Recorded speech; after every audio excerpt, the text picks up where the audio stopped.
की रानी थी, यहाँ तक कि उसका पति राजा क्षयर्ष उसके रहस्य को नहीं जानता था। एस्तेर यहूदी थी। एस्तेर का रिश्तेदार मोर्दकै महल में कार्य करता था और उसकी देखभाल भी करता था। राजा क्षयर्ष के सलाहकार हामान ने एक बड़े इनाम को प्राप्त किया। वो बहुत घमंडी था। मोर्दकै के सिवा हर कोई उसके आगे सिर झुकाते थे। हामान अपमानित हुआ। उसने मोर्दकै और सभी यहूदियों को मारने की प्रतिज्ञा की। हामान ने क्षयर्ष को बताया कि यहूदी खतरनाक थे और उन्हें मारना चाहिए। क्षयर्ष सहमत हो गया और उन्हें मारने की एक योजना बनाई। मोर्दकै डर गया था और रानी एस्तेर को ये संदेश भेजा।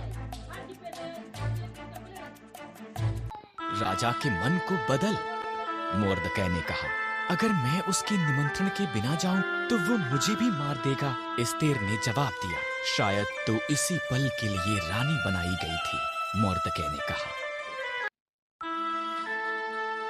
एस्तेर साहस के साथ ये प्रयास करने के लिए सहमत हुई। वो सिंहासन के कमरे में गई। राजा क्षयर्ष उसकी सुंदरता से चकित हुआ और उसे अंदर निमंत्रण दिया। क्या हम हामान के साथ रात का खाना खा सकते हैं? उसने पूछा।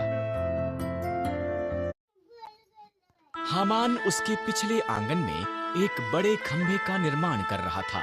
उसने इस पर मोर्दकै को मारने की योजना बनाई थी। तब राजा का निमंत्रण आया, इसलिए हामान रात के खाने के लिए महल में गया। एक मनुष्य मुझे और मेरे लोगों यहूदियों को मारना चाहता है, एस्तेर ने राजा क्षयर्ष को बताया। कौन ऐसी बात करेगा? उसने पूछा। दुष्ट हामान। एस्तेर रोई। हामान, सिपाहियों, उसे मार दो।